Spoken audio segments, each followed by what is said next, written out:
Hello, everyone, and welcome back to Vet Chats, where we help veterans share their awesome stories and make the veteran community a better place. I hope you stay tuned to hear how this generation is continuing their service. Also, Vet Chats is now available on Reese Across America Radio. They're played at Mondays at 3 p.m. and Mondays at 9 p.m., Saturdays at 3 p.m. They have a ton of great veteran content. You can find them on the Odyssey app, iHeartRadio, or their websites. Hello, everyone. Today I welcome William Krieger. He is of Veterans Archive, and today we're going to talk about his story and also how he is sharing the powerful stories of other veterans. So welcome, Bill. Thank you so much for being here. Well, thanks for having me. I've been really excited to do this. So yeah, thanks a lot. We appreciate it. Yeah, the roles have changed because usually you're the one doing the interviewing, correct? That's true. Like I told you earlier, we just got done with a 6-hour interview, so we're ready. Wow, is that a record now? That is. Normally it's 45 minutes to 2 hours, somewhere in there is a sweet spot. But this story really warranted the 6 hours, so we're glad that we could do it. Yes, I agree. Sometimes it takes that long form to really, capture the full story. And it's hard to do it in short clips, even though that's been the trend for a while, the shorter clips. But I'm telling you, there's something about this long form content that you just can't beat.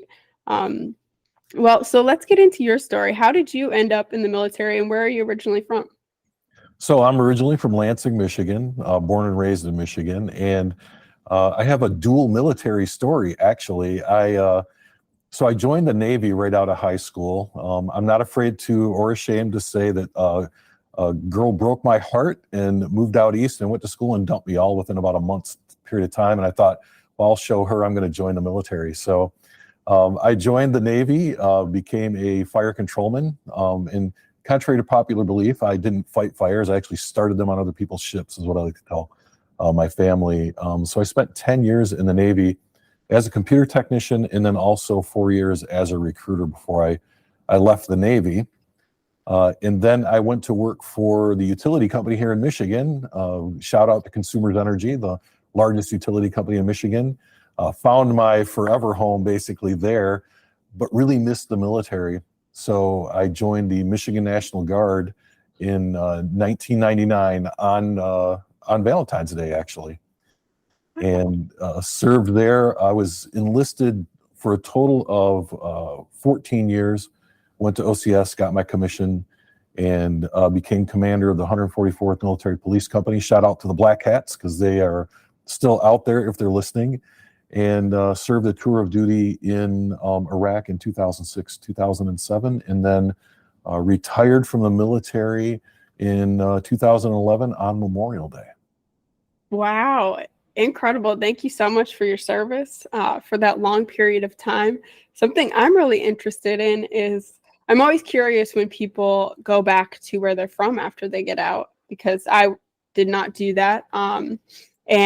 And I always wonder what it would have been like to go back home and, be around people that I had grown up with. What was the hardest thing for you to go back home after you had this experience of being in the Navy? When you're in the military and you have that task and purpose every day, when you get out, it's not having that task and purpose every day that can be very, very difficult. It was really finding the right job for me and my family. I was married, I had children, I had a mortgage. So it was important to find the right job. And like many veterans, I found myself bouncing around. I took probably 2 or 3 starter jobs, is what I'll call them, until I landed in the utility industry, which is very much like the military. So it felt like home to me. So that was really the hard part. Some of it too was some of the folks that I had grown up with who had never left and not experienced the things that I had experienced. We just didn't have that connection anymore. But I will tell you that there's a couple of friends that I remember all the way from grade school up till today. We still talk on the phone, we still hang out, we still have a good time. So, but interestingly enough, they had actually joined the military themselves. Wow. So that bond was kind of rebonded. The childhood bond had been strengthened through the bond of service. Absolutely. And I think it's interesting how you were drawn back into the National Guard as well after when you came home. Was it hard for you to switch uniforms from Navy to National Guard? Well, oops. Oh, sorry. My phone just went off. Oh, no, you're good. Okay, good. I forgot to turn it off. So yes, and it's a funny question because when I actually joined the Michigan National Guard and went to my first drill weekend. You know what, Jenna? I've totally lost. There we go. I've got you back now. You're going to really hone your editing skills on this one. Yay, it's a Let challenge. me, gosh, I hate to do this. Let me put this on Do Not Disturb there. We won't get disturbed again. So to answer your question, I went to my first drill weekend and no training, no anything about the Army. And I was given a uniform and I put it on and you know, just thank God my platoon sergeant saw what a soup sandwich I was and came over, showed me how to wear my uniform and really helped me through it, because I went from the Navy as an E6, Petty Officer First Class, into the Army National Guard as a staff sergeant. So I didn't lose any rank. And when I showed up, you know, I had a position of responsibility, but I didn't know anything about the Army. So I had a lot of great NCOs around me, non-commissioned officers, that took me under their wing and really helped me out. I remember a guy, Corporal Hogger, is one of those people who immediately saw that I needed help and made sure I didn't look foolish. So it was really difficult. And the Army is so completely different from the Navy that it's the culture and everything else. I had to relearn everything. Oh, that's interesting, you know, because most civilians, they look at the military as all broad, but then we, as you know, as Navy, we see the stark differences. What was one of those differences that really jumped out at you? So the one story that I will never forget is I went from computer technician to military police. I had to go to reclassification school, and this was in Minnesota. And so I go to this Army base in Minnesota, Camp Ripley, which isn't there anymore, where the mosquitoes are as big as your head. And it's just a totally different atmosphere. So I get there and I go to this little cabin where I'm going to be staying while I go through reclass school. And it has a dirt floor, like I'm not kidding, a dirt floor. And there's a sergeant first class and a master sergeant, you know, an E7 and an E8.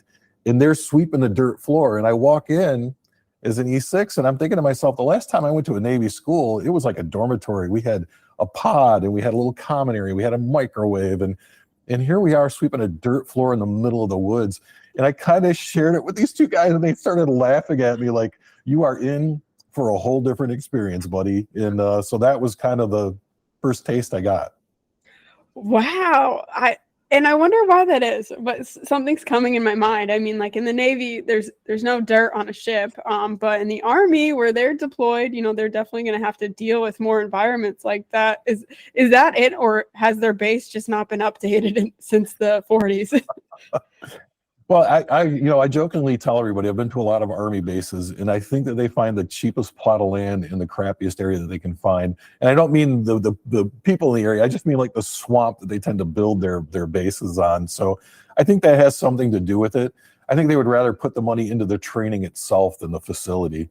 And so that's how it worked. But it was definitely a culture shock for me. That's a great point, because if you think about it, you know, Army, they can train anywhere, but Navy, we have to be in strategic places like San Diego, Norfolk. We got to be on the water. Pensacola. I can think of all the beautiful places I went to when I was in the Navy. Yes, Washington. Yes. Although I did, when I went to OCS, I did go to Fort Lewis in Washington for 2 weeks. And while I spent 2 weeks with everything that I was going to have on my back and walking through the woods, it was absolutely beautiful there. Oh, and what was that training like? How did you enjoy that? I really enjoyed it. Like, it was jumping out of the back of helicopters. It was doing just all kinds of survival training. It was really learning leadership in some of the most harshest environments that you can think of. But I would not trade that experience for anything. It was just amazing. And, you know, I didn't go to OCS until I was almost 40. So I had to get a waiver to go, and I was probably one of the oldest dudes there. So at the end of my class, I still have it somewhere. All the guys signed a little cane and gave it to me. So yeah. Oh, that's incredible. Wow. I mean, so what was your perspective like? Was it harder for you to get in the mindset that you might have seen some of the younger folks in, really drinking that Kool-Aid right away while you were, more mature, you had your frontal lobe developed? How was that for you? So initially it was very difficult. I remember going to phase 1 of OCS, and I had broken my hand riding BMX bikes, but that's a story for a different day. But I wasn't going to tell anybody because I didn't want to not go to my class. This is my last opportunity.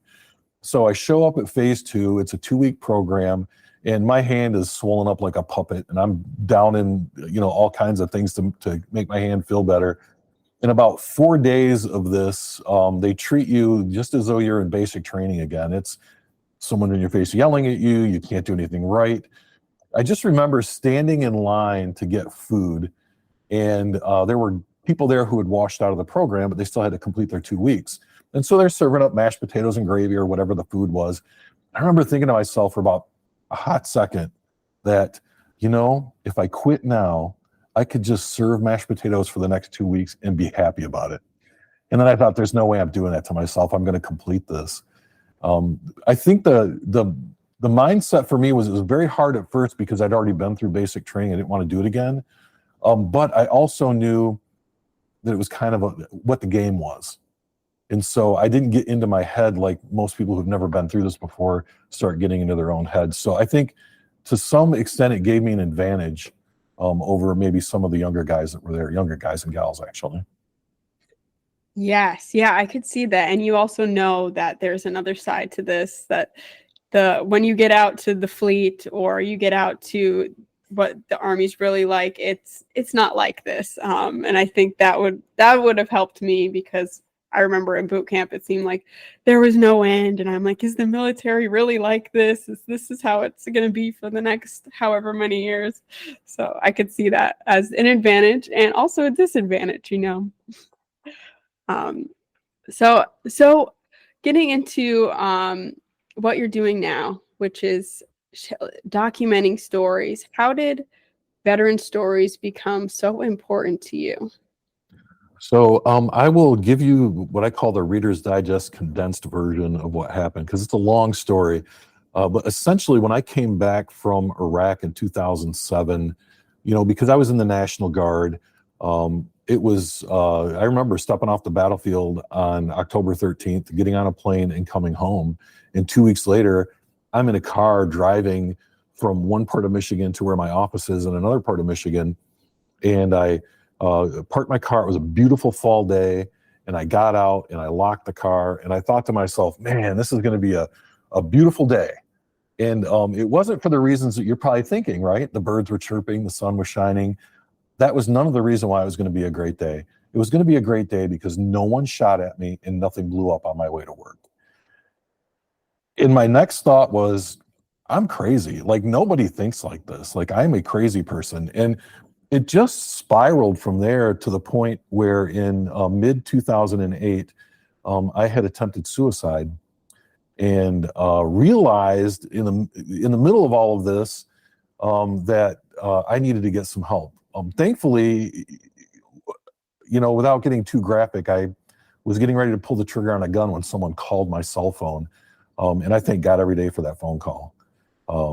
That person saved my life. And I actually took them to lunch a couple of years ago and told them that they had saved my life because I think they needed to hear it. Anyway, so I went and got the help I needed, and I started listening to podcasts, and I really got into NPR. I loved listening to NPR, which I used to joke about my parents always listening to NPR. But I started listening to the Moth Radio Hour, and I hear this story by a lady named Piper Kerman, who wrote Orange is the New Black. And she talks about her time in prison. And I'm just listening to them, just fascinated by this story. And so I subscribe to the podcast, and I find out that the Moth Radio Hour also does what they call story slams. And there was one in my area. And so I thought, well, I'm going to go tell a story. So I go there for several months. I don't get on stage. And finally, after about 5 months, my name gets picked. I get on stage and I tell my story. And it was transformative for me. Like, I felt the love of that audience in sharing my story with them. But also at the end of it, people came up to me and said, gosh, I thought I was the only person that ever felt that way. Like, your stories really helped me. And I thought, this is amazing. So I started doing storytelling of my own, and I shared mostly military stories. And I also shared my story of suicide. And the more I did it, the more I realized this is really helping people out. At the same time, I had been thinking about my grandfather, and this is all going to come together. This is not a disjointed story. I'm not babbling here, but I started thinking about my grandfather, a guy who grew up in Missouri and had this amazing life, and he would tell his stories in only the way a guy with a Missouri accent can tell them. And we talk about him today, but it's not the same as hearing Grandpa tell the story. And I thought, what if there was a way to capture people's stories so that no one ever has to say, gosh, I wish I could hear that in their own voice. And so I thought, well, I could do that for anybody. But who's going to benefit the most from it, and who do I know? And clearly it's veterans. Like, veterans have stories, and they will, if you sit down with them and you're another veteran, they will tell you those stories. You know that because of what you do. And so that was the catalyst to bring it all together. And so the idea is that we capture our history from the heroes that created it in their voices and in their words, so that future generations can listen to this and learn from it. Because what better way to hear about our history than from the people who actually lived it? Yes, absolutely. And there's so much power in that, in storytelling, and especially with veterans, because we often feel like you may have felt, I'm crazy, I'm the only one who thinks like this, and to hear someone else's story and relate to it and see all those similarities, it's so validating and reassuring. As I know, a lot of veterans, it's hard for them to get to that point because we're coming from a culture of walls up, no feelings, no emotions, keep that locked up. How have you found the best way to get a veteran to open up and share their story? So the first step is that all of our interviewers are veterans. That's just a requirement. You can be the greatest interviewer in the world, but if you're not a veteran, you may not relate to what that person's saying to you. The second thing is to sit down and explain what we do, and not push it. Some veterans are not going to share their stories, and I can respect that. But some will remember the short conversation we have and come back and say, hey, I'm ready to do this now. And it's treating each person like an individual. And it's like treating their story as this living, breathing being, and letting them know that you're going to treat it with care. And also what I have found is that when veterans understand that their stories might help other veterans, they're just more than happy to share their stories. And some of these stories are very, very hard to listen to. So I can only imagine how hard they were to tell. Yes, that's a great point, because we're so used to a life of service, serving others. So a great way to get veterans to open up is saying, you're going to help someone. This is serving others, and just framing it like that, which is true, will more likely open a veteran up. I've noticed that as well. Through your interviews, I'm curious, what have you learned from, talking with veterans of all generations? How have you seen more similarities between them? And also, what differences have you seen? It's a great question, because I've interviewed veterans who are 100 years old and served in World War II. And I've interviewed veterans who are in their 20s who just did a short stint in the military. And the one thing I think that we have in common, regardless of your reason for actually joining the military, is this underlying feeling of service to others, whether you know it at the time or not, right? I mean, I joined the military because my girlfriend broke up with me and I didn't have money to go to college. But at the end, I stayed for 21 years because that feeling of serving others, there's just nothing like it. And whether you've served for 2 years or 40 years, I think that that's a common thread throughout. And one of the things I've learned too is that, as different as we'd like to think that we are, we're the same in a lot of respects. And especially with veterans, if we can find that common thread, the conversation just flows naturally, and that bond and that friendship is there. But I have learned that not all veterans are the same. Not all veterans want to share their stories. And some folks are very happy with their service, and some folks are bitter about their service, and there's everything in between. So the differences are huge. There's lots of them, but so are the similarities. Yes, yeah, I could see that. Something that I've noticed, maybe with talking with the older generation, is they seem a little more, it takes them a little longer to get warmed up or to, find value in their own stories, whereas younger generations, we're more used to that. We're more open to mental health and talking about that. That's only one key difference, but so by doing this Veteran Archives, could you explain real quick what exactly is Veteran Archives? So Veterans Archives, I'll just get a plug in for our website, www.veteransarchives.org. And we are a 501c3 nonprofit organization. We record and preserve veteran stories. We never charge the veteran a penny for it. It's always free to the veteran. The veteran will get a copy of their story on a memory card in a really nice display box. I found a local guy who does woodworking, and so these are all handmade walnut boxes. They're beautiful. And one of our challenge coins will go in the top of that box. So we provide them with that, but then we also keep a copy to archive it. And we're currently working with some different agencies to create a searchable database so that as we record the stories, they can go into this database and people can search on name or unit or time period or what war was going on. All of those things will become searchable. Right now, we do have a podcast, Veterans Archives. It's available anywhere. And so as we capture these stories, we will put them out on the podcast, always checking with the veteran first to make sure that they're okay with that, of course. But the understanding is that the stories will get shared through the archive. So everyone's aware of that right up front. So that's really what we do. We go to different organizations, we go to different events, and then we find veterans who are wanting to share their stories, and we sit down with them. Everything's portable, so I can go to their home. I've recorded stories through Zoom and other media. So it really just depends on where the veteran's at and how they would like to do this. So it can be in person, it can be online. I actually did one interview over the phone.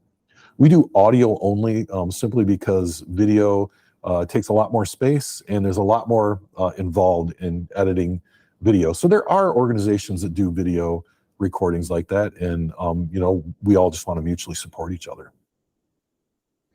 Yes, yeah, that is incredible. And I can imagine, so I think a few stories may come to mind when I asked you this question, but what are some that stand out when stories of them receiving that box, or maybe the family member's reaction of getting that recording?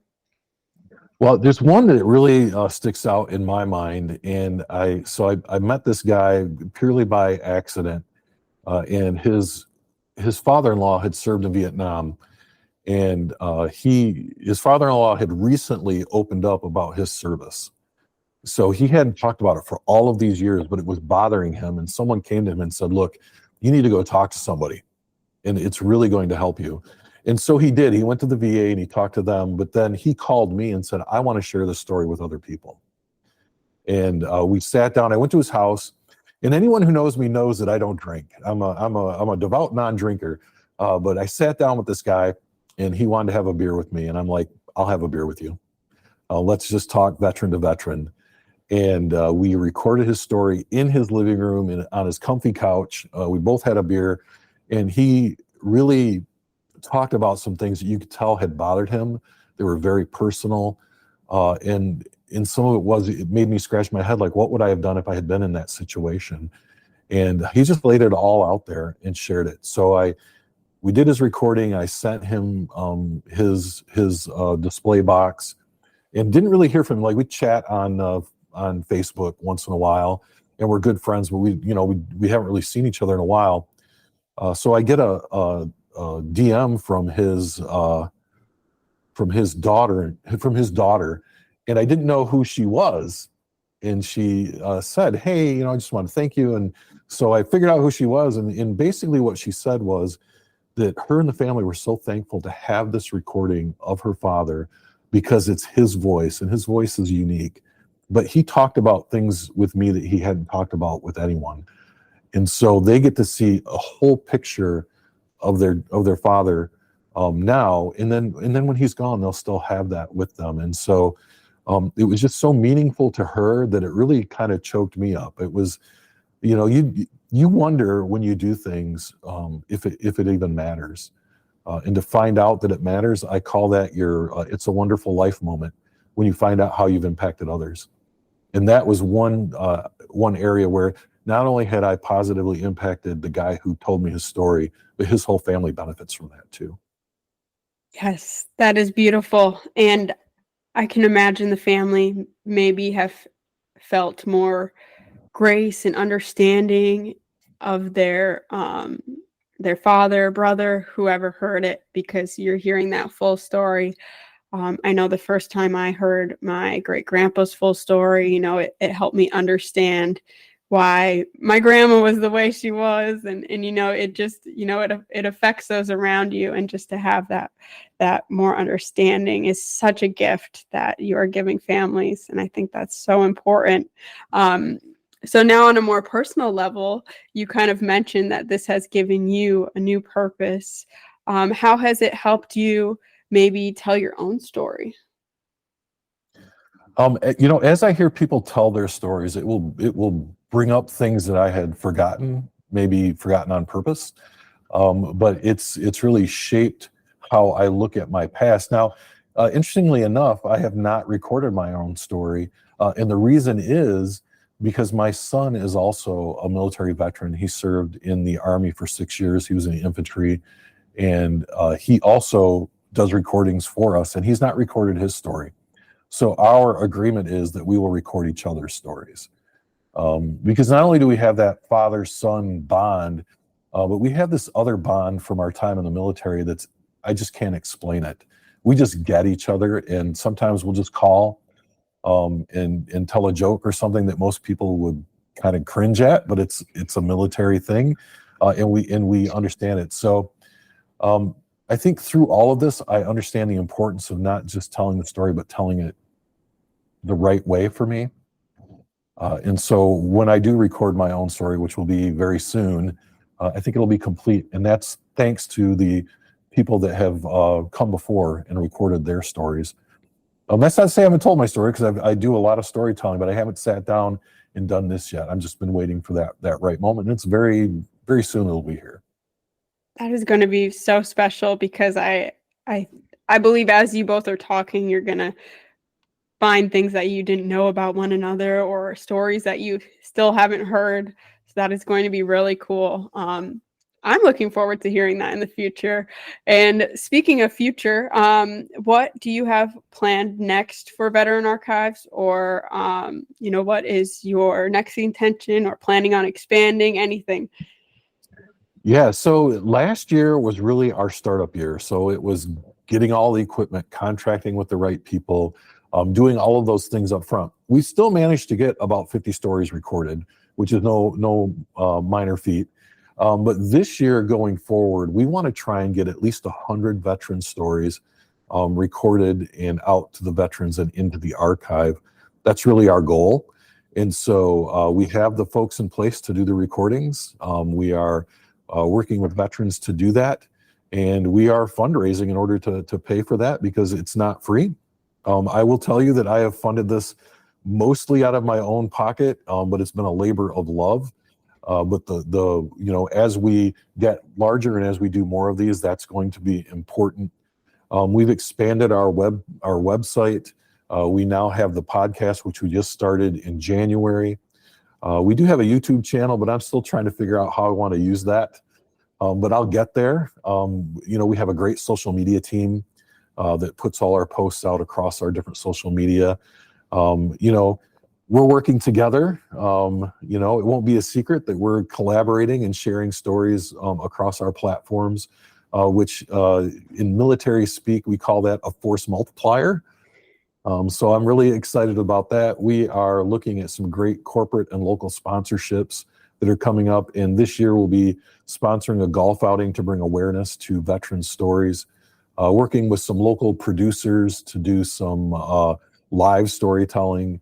So lots of exciting things coming up. I would urge people to check out the website to get the latest news.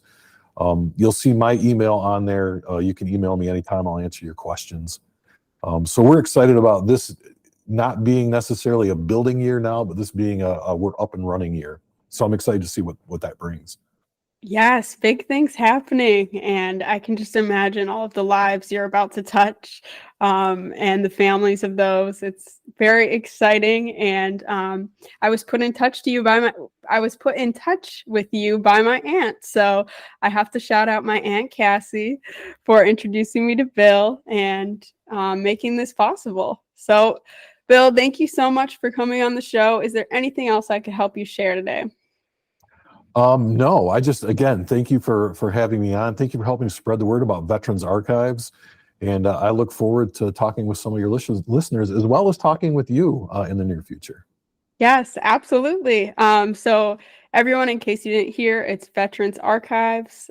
You can look them up. They're on Instagram everywhere. Be sure to give them a follow and reach out to Bill if you have any ideas, or maybe this sparked something in you about sharing your story. So again, thank you so much, Bill. Thank you.